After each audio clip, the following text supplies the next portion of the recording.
Sore itu, langit di atas desa Sumberjati berwarna kemerahan, seperti bara yang perlahan padam di ujung senja. Angin berhembus lembut, mengayunkan daun padi yang menguning. Sementara aroma tanah basah tersisa setelah hujan siang tadi masih menggantung di udara.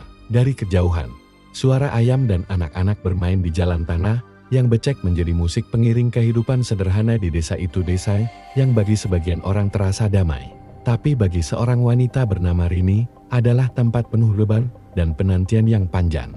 Rini, perempuan berusia 27 tahun, duduk di depan rumah kayunya yang mulai rapuh dimakan usia.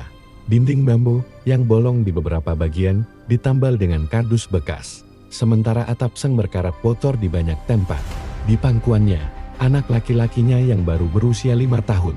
Dimas tertidur pulas. Rini mengelus rambut anak itu dengan lembut, menatap wajah polos yang menjadi satu-satunya alasan ia bertahan hidup sejauh ini. Tidurlah, nak. Ibu janji besok kita makan nasi, bukan singkong rebus lagi, bisiknya lirik. Lebih seperti doa yang ditujukan kepada dirinya sendiri. Sudah 3 tahun Rini menjanda, suaminya, Samsul, meninggal dalam kecelakaan kerja di proyek bangunan di Surabaya. Sejak itu, hidup Rini berubah drastis. Tak ada lagi sosok yang bisa diandalkan. Ia berjuang sendirian membesarkan anaknya dan merawat ibunya yang lumpuh separuh badan. Ia mengambil pekerjaan apapun yang bisa dilakukan, membersihkan rumah orang, menjemur padi untuk tetangga, mencuci pakaian orang kaya di kampung sebelah, bahkan memungut sisa sayuran dari pasar untuk dimasak di rumah. Namun sekeras apapun ia bekerja, uangnya tak pernah cukup. Harga obat untuk ibunya mahal, dan Dimas mulai butuh biaya masuk sekolah. Di tengah keterpurukan itu, Rini sering menjadi bahan gunjingan tetangga. Mereka membicarakan status jandanya seolah-olah itu aib. Janda muda kayak dia pasti gak tahan sendirian, kata seorang ibu-ibu yang lewat depan rumah. Mengucapkannya cukup keras agar Rini mendengar. Rini hanya diam, ia sudah kebal dengan cibiran. Tapi malam-malamnya sering diisi air mata. Dia tahu, dalam pandangan banyak orang, janda seperti dirinya dianggap lemah, mudah tergoda, atau bahkan sumber masalah bagi laki-laki di kampung. Padahal yang ia pikirkan hanya bagaimana menyambung hidup. Di dalam rumah, suara batuk parau terdengar dari kamar. Rini buru-buru masuk. Ibunya, Mbak Rukia, terbaring lemah di depan kayu. Wajahnya pucat, tubuhnya kurus, dan hanya bisa berbicara pelan. "Sudah makan, Nduk?" tanya ibunya. "Sudah, Bu. Tadi makan singkong sama sambal bawang," jawab Rini sambil tersenyum menenangkan. Padahal kenyataannya, ia hanya makan sisa nasi yang keras dari siang tadi. Ia tak ingin ibunya tahu. Rini memijat kaki ibunya perlahan, sambil menatap lampu minyak yang berkelap-kelip. Kadang ia berpikir, hidupnya seperti nyala lampu itu redup, nyaris padam, tapi tetap berusaha menyala. Malam itu, hujan turun lagi, angin merayap lewat celah dinding bambu, membuat Dimas meringkuk kedinginan. Rini menarik selimut tipis menutupi tubuh anaknya, lalu menatap ke langit-langit rumah yang bocor. Tempat air menetes tak henti di hatinya. Ia menyimpan satu harapan kecil, semoga ada jalan keluar dari semua kesulitan ini. Beberapa hari kemudian, ketika matahari sedang terik, datang seorang wanita paruh baya ke rumahnya. Pakaiannya rapi, wajahnya tegas tapi ramah. Ia memperkenalkan diri sebagai Bu Narti, agen tenaga kerja yang katanya sudah banyak memberangkatkan perempuan desa ke luar negeri untuk bekerja. Gajinya besar, Rin, 3 juta sebulan, makan ditanggung, tempat tinggal juga disediakan. Kamu cuma perlu kerja bersih-bersih rumah, gampang kan? Ucap Bu Narti sambil menyeruput teh yang disuguhkan Rini. Rini menatap wanita itu dengan campuran harap dan ragu. "Tapi saya gak bisa bahasa sana, Bu. Takutnya saya malah disalahin." Bu Narti tersenyum, meyakinkan. "Tenang aja, ada pelatihan dulu, cuma sebulan. Setelah itu kamu langsung berangkat, banyak loh yang udah sukses. Pulang-pulang bisa bangun rumah sendiri." Kata-kata bangun rumah sendiri membuat mata Rini berkaca-kaca. Ia membayangkan ibunya tidur di kamar yang nyaman, Dimas bisa sekolah dengan seragam baru, dan dirinya bisa membeli obat tanpa harus berhutang lagi. Tapi hatinya tetap was-was. Ia pernah dengar cerita buruk tentang TKW yang disiksa atau tidak digaji. Tapi semua itu terasa jauh. Ia ingin percaya bahwa keberuntungan masih berpihak padanya. Malam harinya, Rini duduk di depan rumah, memandangi langit yang berwarna merah keunguan. Ia memikirkan tawaran itu, hatinya bimbang. Jika ia pergi, siapa yang akan merawat ibu dan Dimas? Tapi kalau ia tidak pergi, bagaimana mereka bisa bertahan? Dalam diam, ibunya datang dengan langkah terpincang. Disangga tongkat bambu. Kalau memang itu jalanmu, pergilah, Nduk, katanya pelan. Ibu sudah tua. Kalau ibu harus mati, biarlah.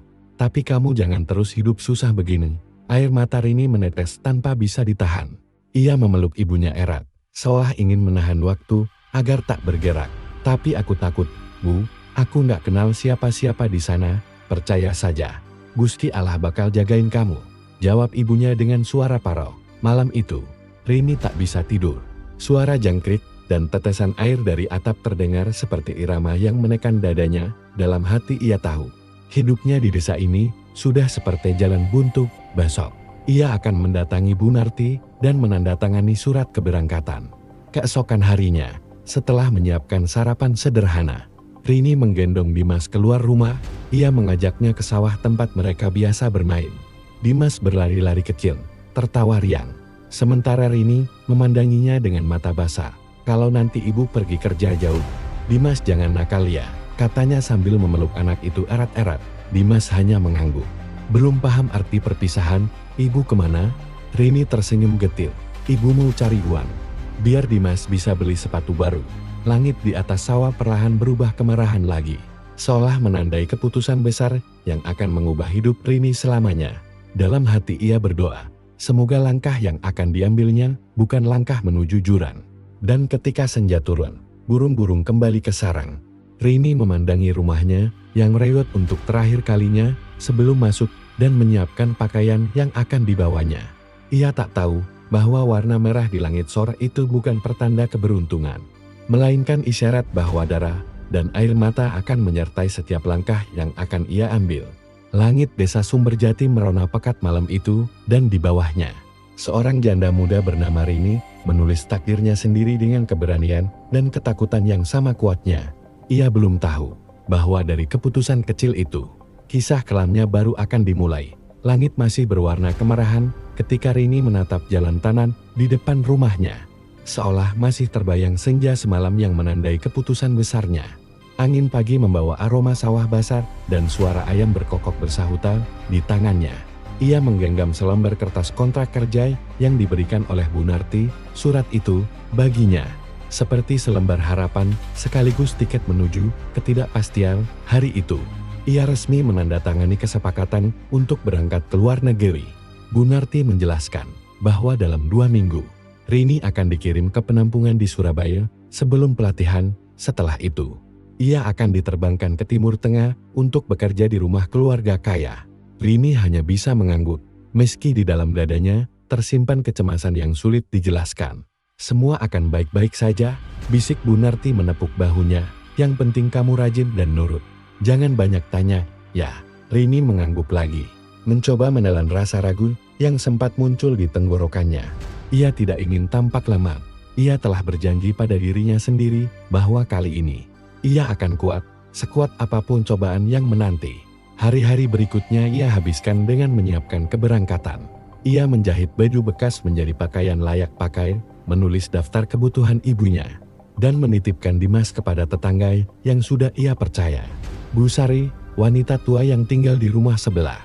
Setiap malam sebelum tidur, ia menatap wajah anaknya dengan perasaan berat.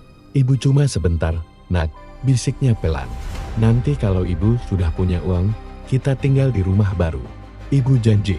Namun janji itu terasa seperti membentang terlalu jauh. Ia berusaha menguatkan diri. Tapi tiap kali Dimas memeluknya, hatinya nyaris hancur. Hari keberangkatan pun tiba. Sejak subuh, hujan turun perlahan membasahi desa. Rini mengenakan baju sederhana, membawa satu tas besar berisi pakaian dan beberapa foto keluarga. Di depan rumah, ibunya sudah menunggu. Duduk di kursi kayu dengan selimut menutupi kakinya. Sudah siap, Nu? Suara ibunya serak, tapi matanya penuh doa. Rini mengangguk, lalu berlutut mencium tangan ibunya. Doakan aku, Bu. Aku akan kirim uang secepatnya. Yang penting kamu jaga diri. Rini, jangan percaya sama semua orang. Kalau ada yang jahat, kamu lari. Ya, kata-kata itu membuat dada Rini sesak. Ia memeluk ibunya lama sekali, mencium pipi yang dingin dan keriput itu. lalu menatap wajah Dimas yang setengah mengantuk. "Bintang ibu pulang bawa hadiah ya, Mas Dimas yang ganteng," ucapnya mencoba tersenyum. Dimas hanya mengangguk tanpa mengerti sepenuhnya apa arti perpisahan. Ia menggenggam jari ibunya erat-erat sampai mobil jemputan dari Bu Narti berhenti di depan rumah. Ketika Rini naik, Dimas berlari mengejarnya di tengah hujan kecil. Menjerit memanggil, "Ibu, jangan pergi lama-lama." Air mata Rini tumpah seketika. Ia menunduk, menatap wajah kecil anaknya yang perlahan menjauh di balik kaca mobil. Hujan makin deras, menelan tangisnya.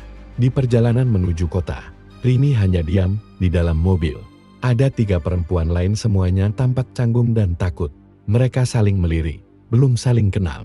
Salah satu dari mereka, seorang perempuan gemuk bernama Lina, mencoba mengajak bicara. "Kamu pertama kali juga Mbak?" tanyanya. Rini mengangguk pelan. "Iya, katanya di sana gajinya besar." Lina tertawa kecut. Katanya, "Ya, aku cuma berharap majikannya baik. Aku takut disiksa kayak berita di TV itu." Pembicaraan mereka berhenti di situ. Mobil terus melaju melewati sawah dan perbukitan, membawa mereka meninggalkan Tanar yang selama ini mereka kenal. Sesampainya di Surabaya, Rini dibawa ke sebuah rumah besar di pinggiran kota. Di sanalah para calon TKW dikumpulkan dan diberi pelatihan. Ada sekitar 20 orang perempuan dari berbagai daerah. Mereka tidur di ruangan sempit beralaskan tikar. Hari-hari mereka diisi dengan latihan menyapu, memasak, dan sedikit belajar bahasa asing. Namun di balik suasana sibuk itu, ada sesuatu yang terasa janggal bagi Rini. Ia sering mendengar bisikan malam hari dari beberapa penghuni lama. Katanya, ada beberapa perempuan yang dulu dikirim, tapi tak pernah kembali. Beberapa bahkan hilang tanpa kabar. Ketika Rini menanyakan hal itu kepada salah satu pelatih, jawabannya hanya singkat, "Mereka melarikan diri." Jangan tiru mereka. Hati Rini mulai gelisah. Tapi tiap kali ia hendak membatalkan keberangkatan, wajah ibunya dan Dimas selalu muncul di pikirannya. Ia tidak punya pilihan. Semua tabungan kecilnya sudah habis untuk biaya administrasi dan pengurusan dokumen. Jika ia mundur sekarang, semuanya akan sia-sia. Hari demi hari berlalu. Setelah sebulan pelatihan, akhirnya jadwal keberangkatan diumumkan. Rini termasuk dalam daftar nama yang akan diterbangkan ke Timur Tengah malam itu juga. Ia berkemas dengan tangan gemetar di kantung bajunya. Ia menyimpan foto Dimas dan ibunya. Hanya itu harta paling berharga yang ia bawa. Menjelang malam, hujan turun lagi. Hujan yang sama seperti saat ia meninggalkan rumah dulu di bandara. Rini berdiri di depan kaca besar menatap pesawat yang terparkir di landasan. Lampu-lampu bandara berkilau di antara tetesan hujan, menciptakan pantulan seperti ribuan bintang jatuh dalam hatinya. Rini berdoa pelan, "Ya Allah, lindungi aku pergi bukan untuk kaya, tapi untuk bertahan hidup." Ketika pesawat mulai naik ke udara, ia memejamkan mata. Suara mesin menggelegar, menenggelamkan debar jantungnya. Di sampingnya, Lina menggenggam tangannya erat-erat. "Semoga kita selamat sampai tujuan," bisik Lina dengan nada bergetar. Rini hanya bisa mengangguk. Ia menatap keluar jendela, melihat awan hitam di luar sana. Dari balik gumpalan awan itu, seolah-olah ada sesuatu yang menatap balik sebuah peringatan yang samar tapi dingin. Namun ia menepis pikiran buruk itu. Ia hanya ingin percaya bahwa semua akan baik-baik saja. Bahwa di negeri jauh sana, masih ada tempat untuk orang seperti dirinya. Pesawat terus melaju menembus langit yang gelap. Rini memeluk tas kecil di pangkuannya, merasakan foto anaknya di dalam saku bajunya. Ia menatap langit malam yang berkilau oleh cahaya petir, dan untuk sesaat, ia melihat pantulan wajahnya sendiri di jendela, pucat, tegan, tapi penuh tekad. Di luar, hujan masih turun deras, seperti ikut mengiringi kepergian seorang janda muda dari tanah kelahirannya, membasuh semua luka, tapi juga membawa serta pertanda buruk yang belum ia sadari. Dan di tengah deru mesin pesawat yang semakin tinggi, Rini tidak tahu bahwa di ujung perjalanannya nanti, bukan kehidupan baru yang menunggunya, melainkan awal dari sebuah mimpi buruk yang akan mengubah segalanya. Langit di bawah sana kini tampak jauh, samar-samar berwarna merah, seolah masih mengingatkan bahwa perjalanan Rini baru saja menyeberangi batas antara harapan dan kutukan. Langit yang merah di bawah sana perlahan hilang dari pandangan ketika pesawat yang ditumpangi Rini menembus awan pekat menuju negeri asing yang belum pernah ia bayangkan sebelumnya. Ia duduk diam di kursinya, menatap jendela yang buram oleh hujan di dadanya. Rasa takut dan harap bercampur menjadi satu. Ia tidak tahu bahwa perjalanan itu bukan menuju kehidupan baru, melainkan ke tempat di mana bahkan udara pun terasa mati, sebuah rumah yang tak bernapas. Setelah belasan jam perjalanan, pesawat akhirnya mendarat di bandara besar di Timur Tengah. Udara panas menyengat begitu Rini melangkah keluar dari pintu pesawat. Matahari bersinar terik, memantulkan cahaya di permukaan aspal yang mengilap. Suara bahasa asing terdengar di mana-mana, dan Rini hanya bisa menggenggam erat paspornya. Mengikuti rombongan tanpa suara, ia merasa kecil, tersesat, dan tak tahu arah. Di pintu keluar, seorang pria berkulit gelap dengan janggut tipis menjemputnya. Pria itu mengenakan jubah putih panjang dan berbicara cepat dalam bahasa yang tak ia pahami. Gunarte yang menemani sampai di bandara hanya memberi isyarat agar Rini ikut. Itu majikanmu, namanya Tuan Halid, kerja yang baik, ya. Jangan bikin masalah. Hanya itu pesannya sebelum ia berbalik pergi tanpa menoleh lagi. Mobil hitam besar menjemput mereka dan melaju kencang melewati jalanan kota yang asing. Bangunan-bangunan tinggi menjulang di kejauhan. Sementara di sisi lain terbentang gurun luas sejauh mata memandang. Rini menatap keluar jendela, melihat debu berterbangan. Dan hatinya mulai terasa berat. Ia berusaha menenangkan diri, meyakinkan bahwa semua ini demi masa depan Dimas. Perjalanan itu terasa sangat lama. Akhirnya mobil berhenti di depan sebuah rumah besar berpagar tinggi. Bangunannya berwarna putih gading dengan ukiran khas Timur Tengah di setiap sisi dinding. Dari luar, rumah itu tampak megah dan tenang. Tapi entah kenapa Rini merasa ada hawa dingin yang tidak wajar ketika melangkah masuk ke dalamnya. Di dalam, suasana begitu hening. Tidak ada suara televisi, tidak ada tawa anak-anak. Bahkan langkah kaki pun terdengar menggema. Lantai marmernya dingin di telapak kaki, dan aroma minyak wangi tajam menusuk hidung. Seorang wanita tua berhijab hitam muncul dari balik tirai tebal. Ia menatap Rini dari ujung kepala hingga kaki, lalu berbicara singkat pada Tuan Halid. Rini tidak mengerti apa yang dibicarakan, tapi tatapan wanita itu membuat tubuhnya merinding tajam, curiga, dan seolah menilai dirinya sebagai benda yang baru dibeli. Tuan Halid memberi isyarat dengan tangannya agar Rini mengikutinya. Ia menunjukkan kamar kecil di ujung lorong sempit. "You sleep here," katanya dengan aksen berat. Rini mengangguk. Kamar itu tak lebih besar dari gudang. Hanya ada kasur tipis, ember plastik, dan jendela kecil yang tertutup rapat di sudut ruangan. Ada noda hitam di dinding yang seolah tak bisa hilang meski sudah lama dibersihkan. Hari-hari pertama bekerja, Rini berusaha patuh. Ia membersihkan rumah dari pagi hingga malam tanpa banyak bicara. Ia mencuci, memasak, menyapu, dan menyetrika pakaian tanpa istirahat. Tidak ada waktu untuk menulis surat atau menghubungi keluarganya. Setiap kali mencoba meminta izin menggunakan telepon, majikan perempuannya hanya menjawab singkat, "Later," tapi nanti itu tak pernah datang. Rini mulai menyadari bahwa rumah itu tidak seperti rumah pada umumnya. Udara di dalamnya terasa berat, seolah ada sesuatu yang mengintai di setiap sudut. Malam-malamnya dipenuhi bisikan pelan dari arah tangga, dan kadang ia mendengar suara langkah kaki padahal semua penghuni sudah tidur. Suatu malam, ketika sedang menjemur pakaian di halaman belakang, Rini mendengar suara seperti anak kecil menangis dari arah kamar atas.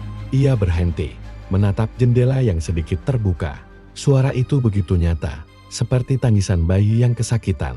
Tapi ketika ia mencoba menanyakan kepada majikan perempuannya keesokan paginya, wanita itu hanya memelototinya. "Tidak ada bayi di rumah ini, jangan bicara hal bodoh," bentaknya dalam bahasa Inggris patah-patah. Rini terdiam, ia menunduk dan tidak berani membalas. Namun sejak malam itu, tangisan itu semakin sering terdengar. Kadang diikuti dengan suara langkah kaki berlari di koridor atas. Suatu hari, ketika Rini sedang membersihkan ruang tamu, salah satu anak laki-laki Tuan Halid lewat dan berhenti di depannya. Lelaki itu masih muda, mungkin sekitar 20 tahun. Berwajah tampan, tapi tatapannya licik. Ia menatap Rini lama sekali, membuat gadis itu salah tingkah. "Nam?" tanyanya. "Rini," jawabnya pelan. Pria itu tersenyum miring. "Pretty," katanya sambil berlalu pergi. Sejak hari itu, setiap kali Rini bekerja, ia merasa selalu diawasi. Pandangan mata itu mengikuti kemanapun ia pergi, membuat jantungnya berdetak tak menentu. Beberapa kali Rini ingin menulis surat untuk dikirim ke kampung. Tapi setiap kali ia meminta kertas atau pulpen, majikan perempuannya marah. "Kau tidak perlu kirim surat, fokus kerja." Katanya, tidak ada yang boleh keluar rumah tanpa izin. Bahkan gerbang besar di depan dijaga ketat. Hari berganti minggu, minggu berganti bulan. Rini mulai kehilangan rasa waktu. Ia hanya tahu bahwa siang adalah saat untuk bekerja, dan malam adalah waktu untuk berdoa dalam diam di kamar sempitnya. Ia sering menatap foto Dimas yang sudah mulai pudar. Ia bicara pada foto itu, seolah anaknya bisa mendengarnya. "Dimas, ibu kangen. Di sini panas sekali, nak. Ibu ingin pulang." Air matanya menetes, membasahi foto yang ia letakkan di dada sebelum tidur. Suatu malam, ketika ia terbangun karena haus, Rini berjalan keluar kamar hendak mencari air. Lorong rumah itu gelap, hanya diterangi cahaya remang dari lampu gantung. Saat melewati tangga menuju lantai atas, ia kembali mendengar suara itu, tangisan bayi. Kali ini lebih jelas dari sebelumnya. Ia berhenti di bawah tangga, mendengarkan. Suara itu seolah datang dari kamar paling ujung di atas sana. Rini menelan ludah, ingin melangkah naik. Tapi langkahnya tertahan ketika tiba-tiba terdengar pintu kamar itu dibanting keras. Jantungnya hampir meloncat dalam sekejap. Suara tangisan itu hilang, digantikan keheningan yang pekat. Ia segera berlari kembali ke kamarnya, menutup pintu rapat, dan memeluk foto anaknya erat-erat. "Ya Alan, apa yang terjadi di rumah ini?" bisiknya gemetar. Sejak malam itu, ia tahu bahwa rumah itu menyimpan sesuatu yang lebih dari sekadar kesudian. Ada sesuatu yang bersembunyi di balik dinding megah itu. Sesuatu yang membuat udara di dalamnya seolah berhenti mengalir, membuat setiap penghuni sulit bernapas tanpa merasa takut. Dan di suatu pagi yang terasa lebih panas dari biasanya, tatapan mata Tuan Khalid yang dingin mulai sering menelusuri tubuhnya. Rini tidak tahu bahwa pandangan itu adalah pertanda buruk, awal dari neraka panjang yang segera menelannya. Langit di luar rumah itu cerah, tapi di dalam, udara seolah membatu. Rumah itu benar-benar tidak bernapas, dan Rini mulai menyadari bahwa dirinya mungkin takkan pernah bisa keluar dari sana dengan selamat. Rini mulai menyadari bahwa dirinya mungkin takkan pernah bisa keluar dari rumah itu dengan selamat. Rumah besar yang tampak megah dari luar itu kini menjelma seperti penjara yang menahan tubuh dan jiwanya. Setiap hari, udara di dalamnya terasa semakin berat, dan setiap malam, bisikan aneh seolah menembus dinding kamar sempit tempatnya beristirahat. Hari-harinya berjalan seperti lingkaran yang tak pernah berakhir. Pagi, siang, malam semuanya terasa sama. Ia bekerja tanpa henti, dengan tubuh lelah dan hati yang mulai putus asa. Majikan perempuannya, yang dipanggil Lai oleh para pelayan lain, semakin sering memarahinya karena hal-hal sepele, kain yang tak bersih sempurna, masakan yang dianggap kurang asin, atau bahkan hanya karena Rini menatapnya terlalu lama. Namun ada yang berubah sejak beberapa minggu terakhir. Tuan Khalid, pria yang dulu jarang bicara, kini kerap mencari-cari alasan untuk memanggil Rini. Kadang hanya untuk menuangkan teh, kadang untuk membersihkan ruang kerjanya yang berantakan. Tatapan matanya selalu menusuk, penuh maksud tersembunyi yang membuat Rini gelisah setiap kali harus berhadapan dengannya. Suatu malam, ketika semua penghuni rumah telah tidur, Rini terbangun oleh suara langkah pelan di luar kamarnya. Ia berpikir mungkin hanya angin, tapi langkah itu berhenti tepat di depan pintu. Lalu terdengar ketukan 3 kali pelan, tapi berirama. Rini menahan napas. Tak ada yang pernah datang ke kamarnya malam-malam seperti ini. Dengan tangan gemetar, ia meraih pegangan pintu dan membukanya sedikit. Di luar, koridor tampak kosong, hanya diterangi cahaya lampu redup. Tapi sebelum ia sempat menutup kembali, sebuah suara lirih terdengar dari arah dinding. Suara perempuan berbisik dalam bahasa yang tak sepenuhnya ia pahami. "Rini." Ia tersentak, itu suaranya sendiri. Suara itu seperti gema lembut dari dalam tembok.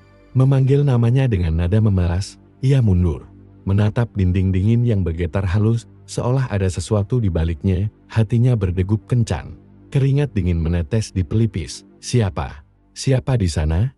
bisiknya pelan. Tak ada jawaban, hanya suara napas berat yang menghilang perlahan. Keesokan paginya, Rini mencoba bercerita kepada pelayan lain. Seorang wanita tua bernama Farah yang bekerja di dapur. Farah menatapnya dengan wajah pucat, lalu menutup mulutnya dengan jari. "Jangan bicara tentang itu, nak, kalau kau sayang nyawa."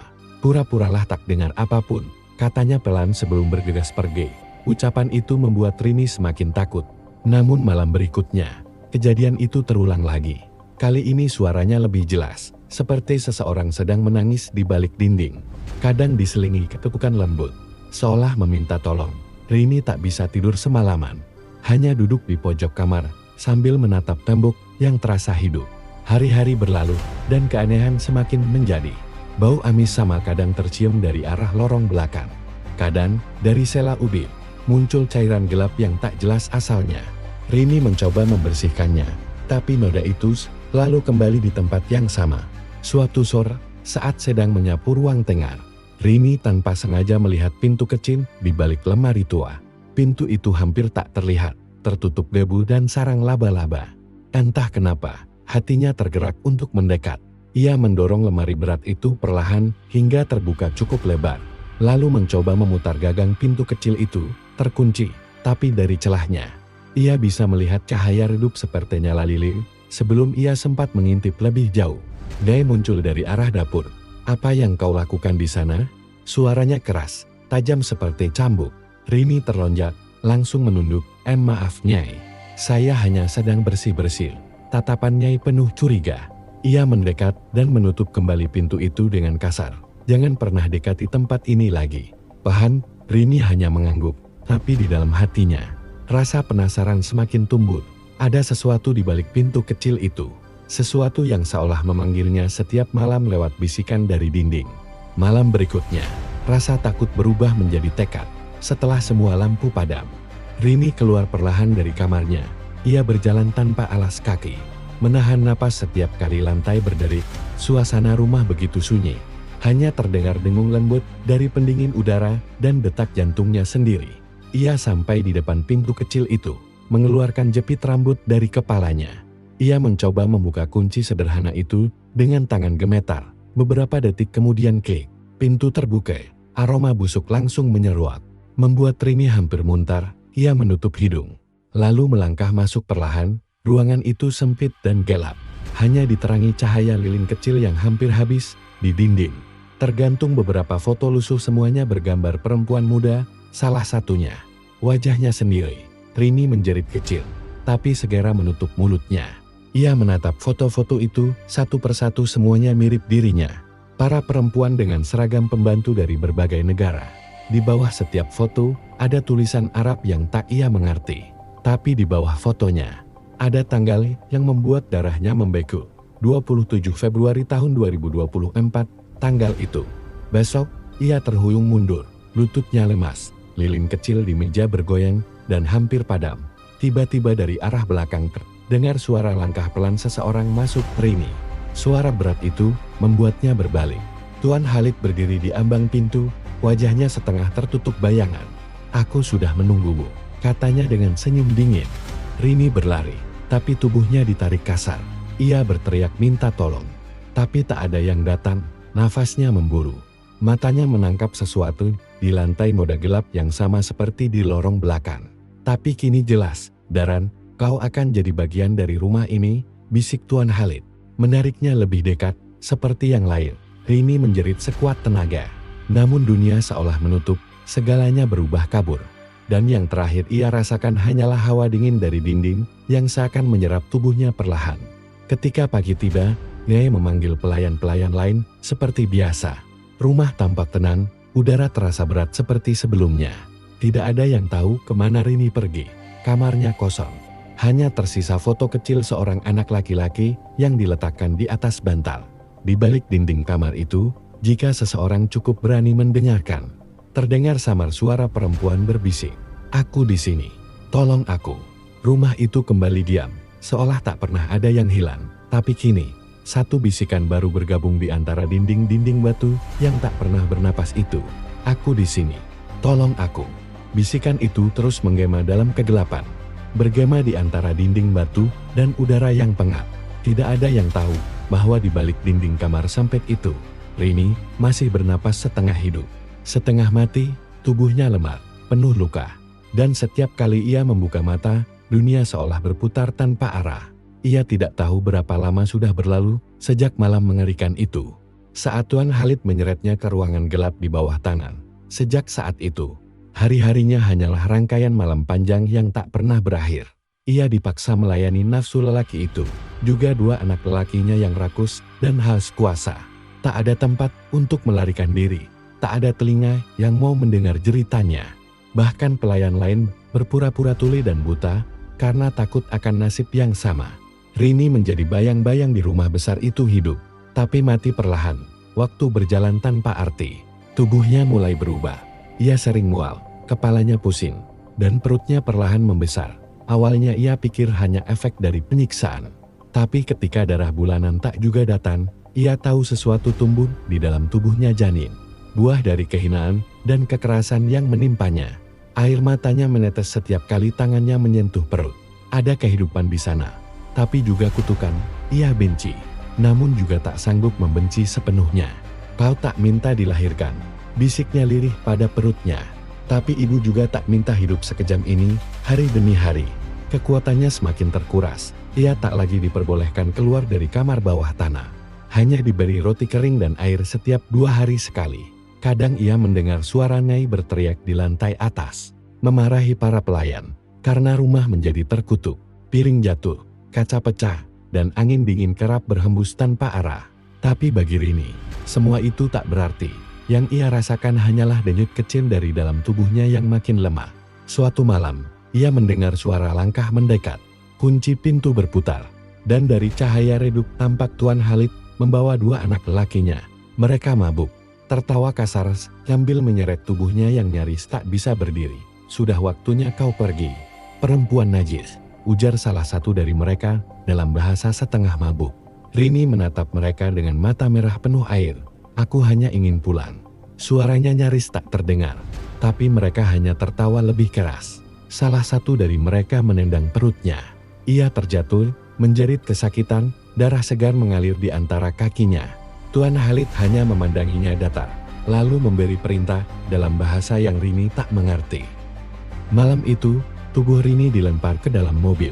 Ia tak tahu kemana mereka membawanya, hanya merasakan getaran jalan, udara dingin, dan cahaya lampu yang menembus kelopak matanya. Di tengah perjalanan, ia mendengar mereka bercakap dalam bahasa Arab dengan nada tawa. Satu kalimat sempat ia pahami lewat sedikit terjemahan yang pernah ia pelajari dari pelayan lain. Buang saja di luar kota, biar pasir yang menelannya. Ketika mobil berhenti, ia diseret keluar dan dilempar ke tanah keras. Pasir panas malam itu terasa seperti bara di kulitnya. Di kejauhan, hanya ada padang luas tanpa batas. Diterangi bulan yang pucat, ia berusaha merangkak, tapi tubuhnya lemah. Darah mengalir dari luka di kakinya, dan napasnya tersengal. Biarlah anjing yang menemukanmu, ujar salah satu dari mereka sebelum menutup pintu mobil. Rini mencoba menjerit, tapi suara itu tertelan oleh angin. Mobil itu menjauh, meninggalkannya sendirian di tengah padang pasir asing. Ia berbaring dengan tubuh gemetar, menatap langit yang hitam. Bintang-bintang berkelip seperti mata-mata yang mengawasi penderitaannya. Perutnya terasa nyeri luar biasa. Dan ketika tangannya menyentuhnya, ia tahu waktunya telah tiba. Dengan sisa tenaga yang hampir habis, Rini melahirkan di tengah pasir. Ia menjerit, menggali pasir dengan tangannya untuk menopang tubuhnya. Bayi kecil itu keluar tanpa suara, tak menangis, tak bergerak. Tubuhnya pucat dan dingin, seperti patung kecil dari lilir. Rini menatap anaknya yang tak bernyawa itu dengan mata penuh air. Air mata, darah, dan pasir bercampur menjadi satu di wajahnya. Ia mengangkat bayi itu ke dadanya, memeluknya erat sambil berbisin, maafkan ibu. Maafkan ibu, tak bisa mengenjel amatkan embel. Ia berusaha menutup mata bayinya dengan ujung kain lusuh. Lalu menatap langit, bulan terlihat merah, seolah ikut berduka dalam keheningan malam. Rini mengucapkan sumpah yang mengguncang langit padang pasir itu. Aku tak akan pergi sebelum mereka merasakan apa yang kualami.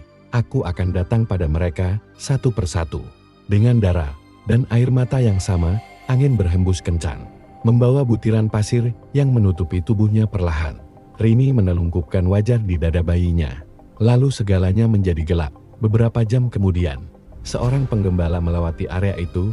Ia menemukan 2 tubuh tergeletak, seorang perempuan muda dan bayi kecil yang tampak seperti sedang tidur. Ia mencoba menolong, Tapi saat disentuh, tubuh perempuan itu sudah dingin. Anehnya, mata perempuan itu masih terbuka, menatap langit dengan pandangan kosong, seolah menyimpan amarah yang tak tersampaikan. Penggembala itu berlari ketakutan dan melapor ke desa terdekat. Tapi saat penduduk datang bersama polisi setempat, tubuh Rini sudah hilang. Hanya ada bekas darah yang mengering dan sehelai kain yang menempel di batu. Sejak malam itu, badai pasir besar menghantam daerah itu tanpa sebab. Penduduk bilang, kadang terlihat bayangan wanita berjubah hitam berjalan di antara pasir, menggendong sesuatu di pelukannya. Dari jauh terdengar bisikan lembut dalam bahasa yang tak dimengerti, kadang seperti doa, kadang seperti sumpah, dan setiap kali angin malam berhembus kencang, sebagian orang bersumpah mendengar suara perempuan menangis. Diikuti gumaman yang membuat darah membeku, "Aku di sini, dan aku belum selesai." Rumah besar Tuan Khalid mulai bergetar oleh keanehan. Lampu padam setiap malam, suara langkah terdengar di atap, dan dari kamar bawah tanah, aroma amis darah muncul entah dari mana. Nyai memerintahkan semua pintu dikunci rapat, tapi tak ada yang bisa menghentikan rasa takut yang menyelimuti seluruh rumah itu. Mereka tak tahu, sesuatu telah kembali dari padang pasir, dan dendam yang terkubur dalam pasir kini mulai bangkit. Pelan tapi pasti mencari nama-nama yang terukir dalam dosa.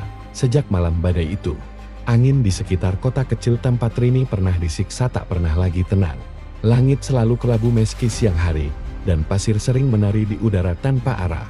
Para penduduk desa di tepi gurun mulai berbisik tentang arwah perempuan yang muncul setiap malam, berjalan tanpa jejak, membawa sesuatu di pelukannya. Ada yang bilang ia menangis, ada pula yang bersumpah melihat wajahnya penuh darah, menatap siapapun yang menoleh. Di rumah besar milik Tuan Khalid, suasana berubah mencekam. Pelayan-pelayan banyak yang kabur karena tak sanggup lagi menahan ketakutan.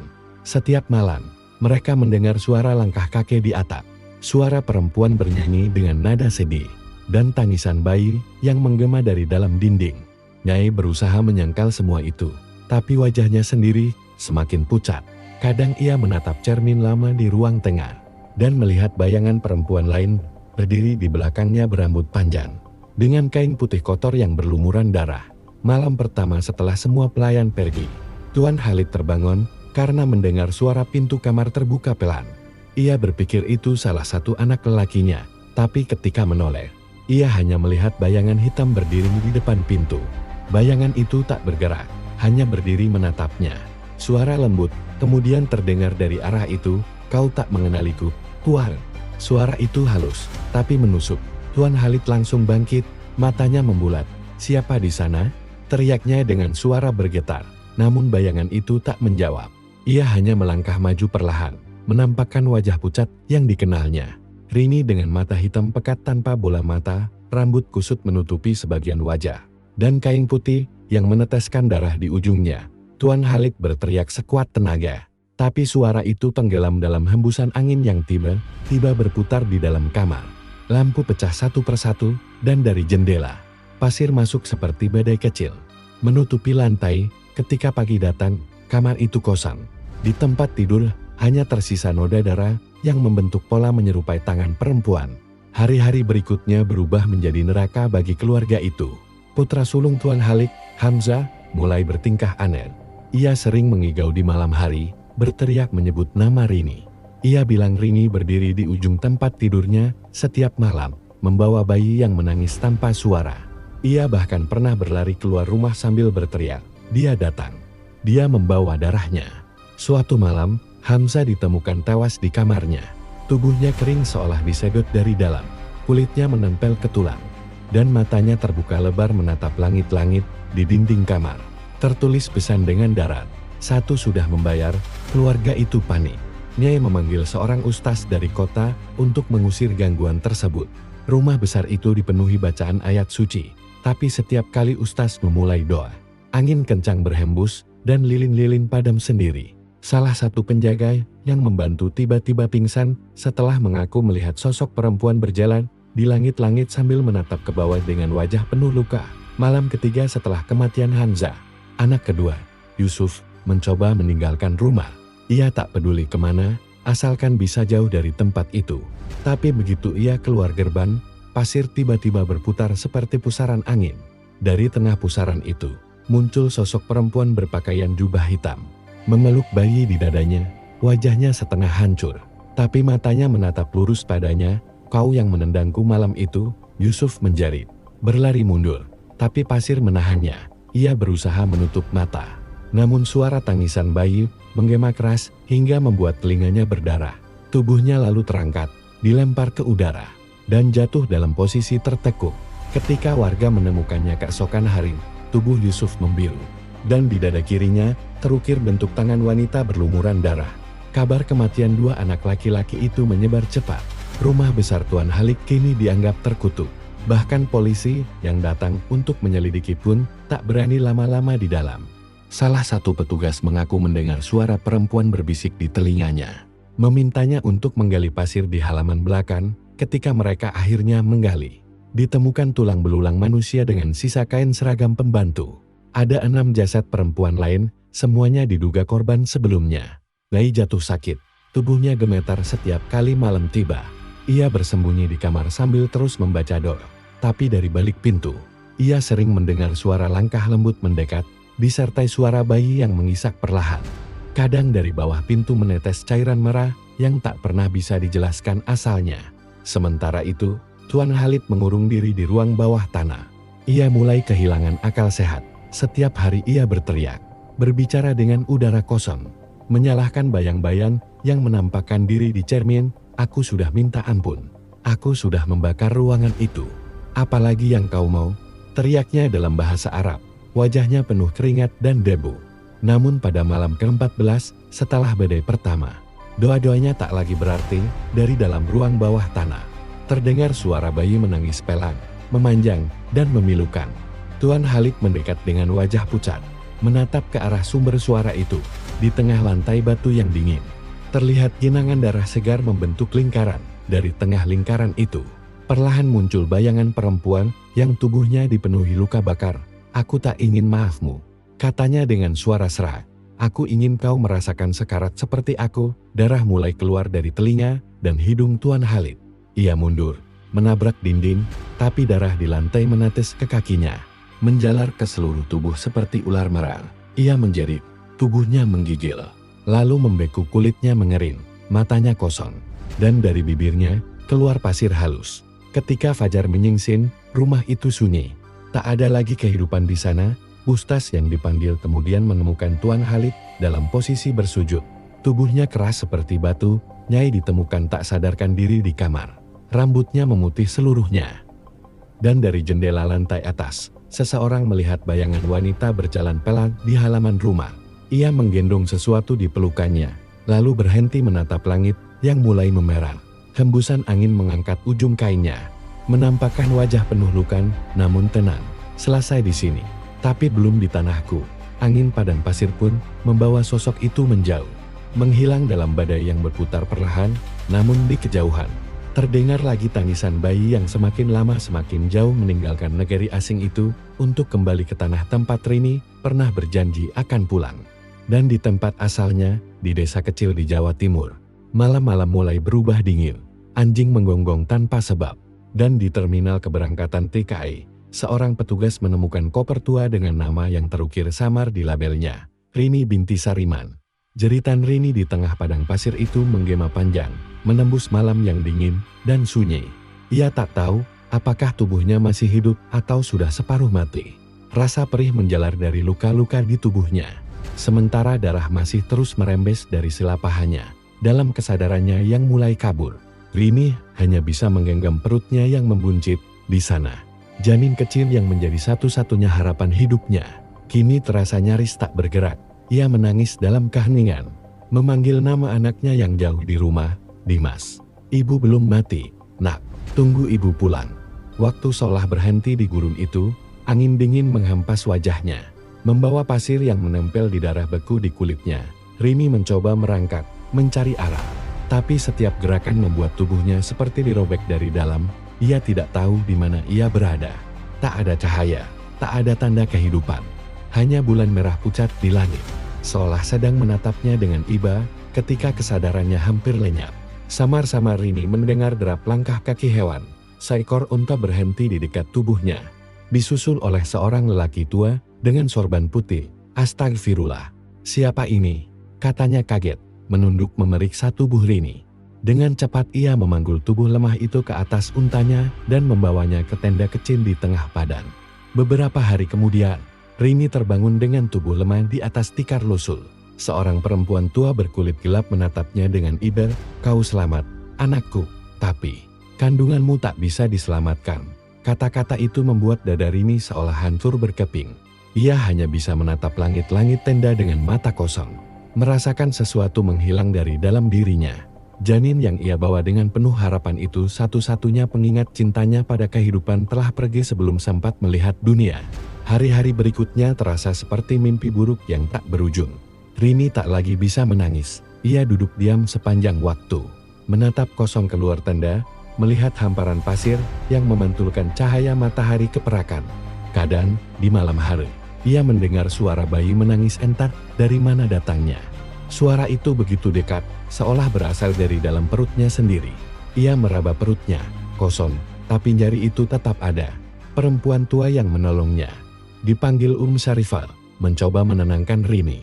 "Allah masih menyayangimu, anakku, kau diberi kesempatan kedua untuk hidup." Tapi di hati Rini, yang tersisa hanya hampa dan amarah. Ia tahu bahwa yang dilakukan majikannya bukan sekadar kekerasan, tapi penghancuran harga dirinya sebagai manusia. Ia dijadikan mainan, dibuang ketika dianggap kotor, dan diperlakukan lebih rendah dari binatang. Suatu malam, ketika Syarifah tertidur, Rini berjalan keluar dari tenda. Bulan tampak besar, merah menyala, menggantung di langit gurun seperti mata raksasa yang menyala dalam gelap. Ia berlutut di pasir, tangannya menggali tanah dengan gemetar. Ia menggali dalam-dalam, seolah ingin menimbun segala penderitaannya. Setelah lubang itu cukup besar, ia berbisik dengan suara parau, "Di sini kau kubur, nak. Tubuhmu tak ada, tapi jiwamu tetap di sini bersama ibu." Rini menunduk lama sekali di atas pasir itu. Lalu tangannya berdarah ketika menggenggam segenggam tanah dan mengangkatnya tinggi. "Demi darahku, demi air mata yang sudah habis, aku bersumpah, mereka yang telah memperlakukanku seperti binatang akan kubuat merasakan neraka yang mereka ciptakan untukku." Angin tiba-tiba berhembus kencang. Pasir berputar-putar di sekelilingnya, membentuk pusaran kecil. Rini menatapnya tanpa rasa takut. Di dalam pusaran itu, samar-samar tampak bayangan wajah bayi pucat, tanpa mata, namun tersenyum padanya. Tubuh Rini bergetar, tapi bukan karena ketakutan. Di dadanya, sesuatu bangkit, bukan lagi kasih seorang ibu, melainkan amarah seorang perempuan yang terinjak kehormatannya. Sejak malam itu, sesuatu berubah dalam diri Rini. Matanya tak lagi bening seperti dulu. Kini ada semburat kelam di dalamnya, seperti bara yang siap menyala. Ia mulai sering berbicara sendiri, mengusap perut kosongnya sambil berbisik, "Tenang, nak. Waktunya akan tiba, kita akan pulang bersama." Syarifah yang melihat perubahan itu mulai khawatir. "Anakku, kau harus kembali ke negerimu. Jangan biarkan hatimu dikuasai iblis." Tapi Rini hanya tersenyum samar. Senyum yang membuat bulu kuduk siapapun berdiri. Beberapa minggu kemudian, seorang pria dari organisasi tenaga kerja datang menjemputnya. Ia mengatakan bahwa Rini akan dikirim pulang ke Indonesia karena dianggap tidak sehat. Dalam perjalanan menuju bandara, mobil yang mereka tumpangi melewati jalan gurun yang sama tempat Rini dulu dibuang. Ia menatap keluar jendela, melihat bintangan pasir tak berujung itu dengan mata berkaca-kaca. Tapi di balik kesedihan itu, ada sesuatu yang lain, ketenangan yang aneh. Sesampainya di bandara, Rini menatap cermin toilet untuk pertama kali sejak kejadian itu. Ia nyaris tak mengenali wajahnya sendiri, pucat, tirus. Tapi ada sesuatu di balik tatapan itu, kekuatan baru yang gelap dan misterius. Ia menatap bayangannya lama sekali, lalu berbisik lirih, "Aku pulang." Tapi bukan lagi sebagai orang yang sama. Saat pesawat mengudara meninggalkan negeri itu, langit malam memerah seolah terbakar. Rini menggenggam dadanya, merasakan sesuatu berdenyut pelan di bawah kulit perutnya, seperti detak jantung yang seharusnya sudah berhenti. Ia menatap jendela pesawat yang memantulkan wajahnya dan di pantulan itu, sesaat, tampak sosok bayi kecil dengan mata hitam legam tersenyum di pundaknya. Ia menutup mata perlahan, dalam hatinya, ia tahu, ini baru permulaan. Ia menutup mata perlahan, dalam hatinya, ia tahu, Ini baru permulaan. Pesawat yang membawa Rini meluncur menembus awan malam, meninggalkan negeri asing yang telah mencabik-cabik hidupnya. Namun jauh di dalam perutnya yang kosong, ia merasakan sesuatu yang berdengit lemah. Namun nyata, detak itu bukan milik manusia, melainkan sesuatu yang lahir dari darah, air mata, dan kutukan. Setibanya di Indonesia, Rini langsung dibawa ke penampungan tenaga kerja di Jakarta. Tubuhnya lemas, matanya sayu, tapi ia tidak banyak bicara. Petugas yang menyambutnya berusaha ramah, namun Rini hanya menatap kosong di dalam pikirannya.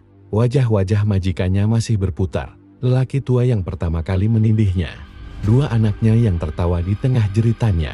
Ia mendengar lagi suara bayi yang tak sempat lahir, tangisan samar yang datang entah dari mana. Beberapa hari kemudian, ia dipulangkan ke desanya di Jawa Timur. Jalan tanah becek menyambutnya, dan dari kejauhan, tampak rumah reotnya berdiri di antara pohon pisang yang lain. Ibu Rini sudah tiada.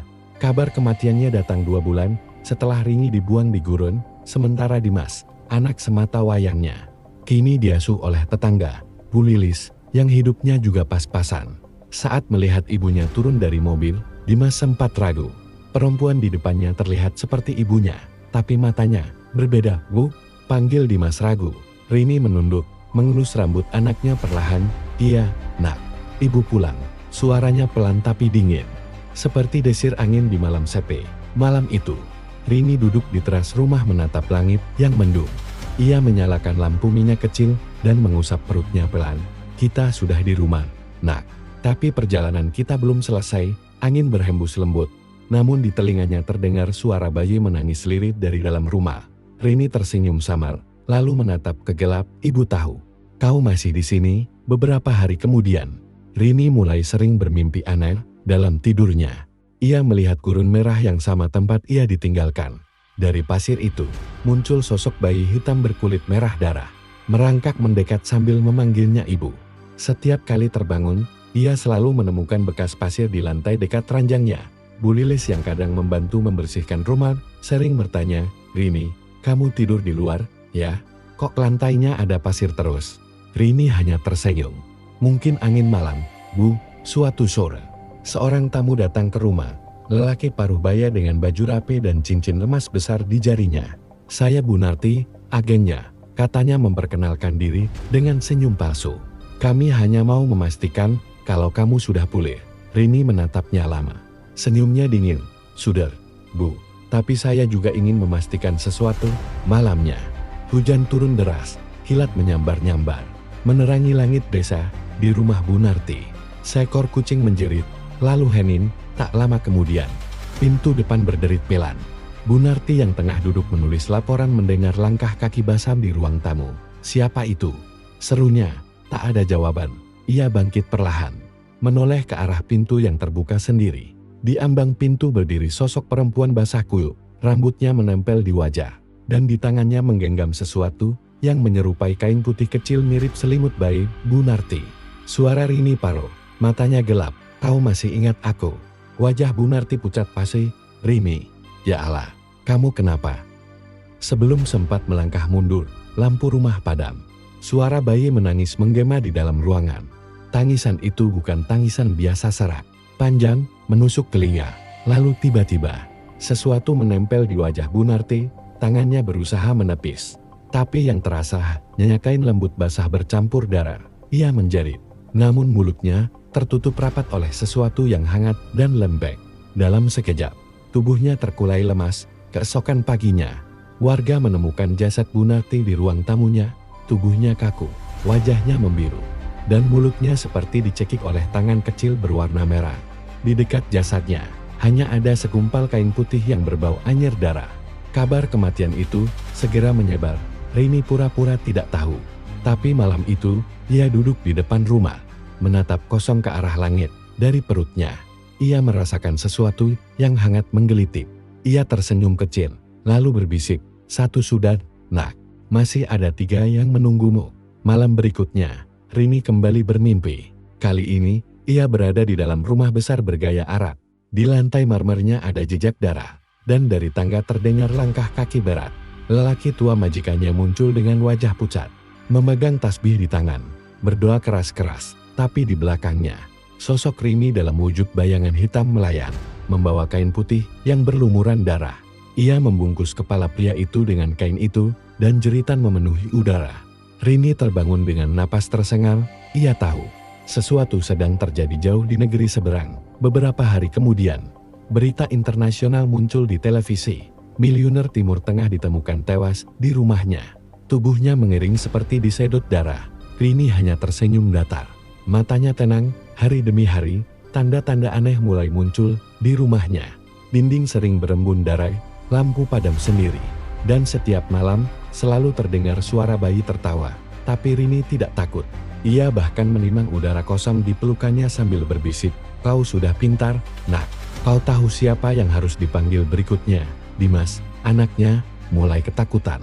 Ia sering melihat bayangan kecil merangkak di bawah ranjang ibunya. Dan suatu kali ia melihat wajah bayi merah dengan mata hitam pekat menatapnya dari jendela. Tapi Rini selalu menenangkannya. "Jangan takut, itu adikmu. Dia sayang kamu." Sore itu, ketika matahari tenggelam di balik bukit, Rini berdiri di depan rumah menatap jalanan sepi. Ia tahu, arwah bayi itu kini sepenuhnya bersatu dengannya. Mereka bukan lagi dua entitas yang terpisah. Ia adalah ibu, dan juga wadah bagi sesuatu yang haus darah dan keadilan. Malam mulai turun, dan di kejauhan terdengar suara azan Isya menggema. Rini menatap langit merah, lalu menunduk perlahan. Masih ada dua yang belum menjemput ajalnya. Nah, malam ini, kita mulai perjalanan. Langit bergetar. Hujan darah mulai turun, dan di antara rintiknya, sosok Rini perlahan menghilang ke dalam gelap. Meninggalkan rumah yang kini hanya diterangi lampu minyak yang bergetar di tiupan angin. Langit bergetar, hujan darah mulai turun. Dan di antara rintiknya, sosok Rini perlahan menghilang ke dalam gelap. Meninggalkan rumah yang kini hanya diterangi lampu minyak yang bergetar di tiupan angin. Di kejauhan, suara tangisan bayi menyatu dengan gemuruh petir.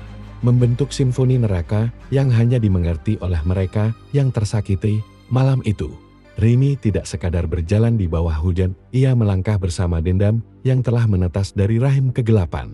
Tubuhnya tampak samar di balik kabut merah. Kain lusuh yang menempel di tubuhnya kini basah oleh darah langit di perutnya. Sesuatu tampak bergerak seperti tangan kecil yang menekan dari dalam. Ia tidak merasa takut, ia justru merasa hidup untuk pertama kalinya. Setiap tetes darah yang menetes di tanah terasa seperti tanda dari alam bahwa waktu pembalasan sudah tiba. Rini tahu siapa target selanjutnya, dua anak lelaki majikannya yang pernah memperlakukan tubuhnya sebagai permainan. Mereka masih hidup, kaya raya, dan kini menjalankan bisnis keluarga. Tapi sejak kematian ayah mereka secara misterius, keduanya hidup diliputi ketakutan, dan malam itu, ketakutan itu berubah menjadi kenyataan di Timur Tengah. Di rumah besar bergaya modern yang dikelilingi taman mewah, seorang lelaki muda tengah duduk di ruang tamu. Wajahnya tegang, matanya sayu. Namanya Tarin, anak kedua dari sang majikan. Ia menatap televisi yang menayangkan berita tentang ayahnya. Pria itu ditemukan mati dengan wajah yang mengering seperti mumi, dan di tubuhnya ditemukan noda darah berbentuk tangan bayi. Polisi tidak menemukan penjelasan apapun. Tarik meneguk air putih dengan tangan gemetar. Tiba-tiba, televisi di depannya berdesis. Layar berkedip, lalu mati. Dari arah dapur terdengar suara lembut seperti nyanyian perempuan Indonesia yang ia kenal. Suara itu pelan, penuh kasih, namun dingin di telinga. "Bobo, Bubu, anak ibu sayang." Tarik menoleh. Di tengah cahaya lampu redup, ia melihat sosok perempuan berambut panjang berdiri di ujung lorong. Wajahnya tidak jelas, tapi ia tahu suara itu. Suara pembantunya dulu. "Rini, tidak mungkin," gumamnya. Sosok itu mendekat, langkahnya perlahan, dan di tangannya tergenggam sesuatu sehelai kain putih kecil berlumuran darah. Saat jarak tinggal beberapa meter, lampu padam. Hanya terdengar suara bayi menangis keras, diikuti jeritan panjang yang menggetarkan rumah besar itu. Keesokan harinya, jasad Tarik ditemukan oleh pelayan. Tubuhnya kaku di sofa, matanya melotot, dan di dadanya terukir bekas tangan mungil yang hangus. Di desa, ribuan kilometer jauhnya, Rini membuka matanya perlahan di ranjangnya. Hujan sudah berhenti, dan langit kembali sunyi. Ia memandang cermin di depannya. Di sana, bukan hanya wajahnya yang terlihat, di belakangnya ada bayangan bayi merah yang duduk di bahunya. Tersenyum puas. "Sudah dua, nak," bisiknya lembut. Masih satu lagi, beberapa hari kemudian, berita kematian anak tertua majikannya pun muncul di layar televisi. Kali ini lebih mengerikan. Lelaki itu ditemukan tergantung terbalik di kamar mandi dengan tali yang terbuat dari rambut manusia di sekelilingnya. Dinding kamar mandi dipenuhi tulisan Arab acak yang bila diterjemahkan berarti aku tak akan pergi sebelum mereka semua merasakan apa yang aku rasakan. Rini menatap layar itu tanpa ekspresi. Tapi di ujung bibirnya, senyum tipis muncul. Kau sudah pandai, Nan, kau tahu cara membuat mereka mengerti, namun dendam itu ternyata belum selesai. Ada satu lagi yang harus menebus dosa orang yang menjadi penghubung antara dirinya dan neraka. Pria dari organisasi tenaga kerja yang telah menjualnya ke keluarga itu tanpa izin resmi. Namanya Pak Hasan, lelaki berperut buncit yang tinggal di kota kecil. Hidup makmur dari penderitaan perempuan lain. Malam itu, Rini pergi meninggalkan desa. Dimas dititipkan pada Bu Lilis. Meski anak itu menolak keras, "Ibu, jangan pergi. Aku takut," seru Dimas sambil memeluk pinggang ibunya. Rini berlutut, mencium kening anaknya. "Ibu janji, ini terakhir kalinya ibu pergi. Setelah ini, kita akan tenang." Matanya menatap lurus ke depan. Dingin, tapi ada air mata jatuh di pipinya. Ia tahu bahwa setelah semua ini selesai, ia tidak akan bisa kembali. Perjalanan malam itu panjang. Hujan gerimis menetes pelan di jalanan kota. Rini tiba di depan rumah besar bercat putih, rumah milik Pak Hasan. Di dalam, pria itu tengah menonton televisi sambil tertawa, memegang segelas minuman keras. Ia tidak menyadari jendela di belakangnya perlahan terbuka sendiri. Angin dingin berembus, membawa aroma amis. Ketika ia menoleh, di sana berdiri Rini, wajah pucat, rambut basah, dengan kain putih kecil di tangan. Di dalam kain itu, bayi merah menatap tajam dengan mata hitam tanpa pupil. "Rini, astagfirullah. Apa yang kau belum sempat?" ia melanjutkan. Lampu padam, suara bayi menangis memenuhi ruangan. Lalu, di tengah kegelapan, terdengar suara retakan tulang dan jeritan panjang. Keesokan paginya, polisi menemukan jasad Pak Hasan di ruang tamu. Tubuhnya terpelintir seperti patah di 3 bagian, dan di dinding terdapat tulisan darat, "Untuk setiap air mata perempuan yang dijualmu di desa." Pada pagi yang sama, warga menemukan rumah Rini terbuka lebar. Di dalamnya, hanya ada Dimas yang menangis, duduk di lantai memeluk kain putih kecil. Di depan rumah, tanah basah seperti habis digali. Warga menggali tempat itu dan menemukan mayat perempuan, tubuhnya utuh, tapi wajahnya tenang seolah tidur. Anehnya, di dadanya ada bekas tangan kecil bayi yang memegang erat jantungnya. Bu Lilis yang menangis melihat jasad Rini berseru, "Ya Allah, dia pulang untuk mati di rumahnya sendiri." Tapi malamnya, ketika semua warga sudah pergi dan rumah itu gelap, sesuatu terjadi. Dari kamar Rini, lampu minyak menyala sendiri. Cermin di dinding bergetar, dan di pantulannya terlihat sosok Rini berdiri sambil menimang bayi merah. Menatap ke arah Dimas yang tidur pulas. "Tidurlah, Nak," suaranya lembut, namun menembus udara dingin malam itu. "Ibu sudah tenang sekarang. Tak ada yang bisa menyakitimu lagi." Lalu bayangan itu perlahan memudar. Hanya menyisakan aroma wangi bunga melati yang samar-samar bercampur darah. Sejak malam itu, rumah Rini menjadi tempat yang dihindari warga. Banyak yang bersumpah melihat perempuan berambut panjang berjalan di sekitar rumah sambil menimang kain putih. Kadang terdengar suara bayi menangis dari dalam. Tapi ketika diperiksa, tak ada siapapun. Dimas tumbuh menjadi anak pendiam. Setiap kali hujan turun, ia selalu menatap langit dan berbisik, "Ibu sudah di sana." Namun setiap kali ia mengucapkannya, suara lembut perempuan menjawab dari arah belakang, "Iya, Nak, ibu selalu di sini." Di malam hari, bila bulan memerah di langit desa, kabar selalu beredar tentang para lelaki yang memperdagangkan perempuan secara ilegal ditemukan mati mengenaskan. Dengan bekas tangan bayi di dada mereka, tak ada yang tahu siapa pelakunya. Tapi bagi mereka yang mengenal kisah Rini, mereka tahu satu hal pasti, dendam seorang ibu tak pernah mati. Ia hanya menunggu waktu untuk terlahir kembali.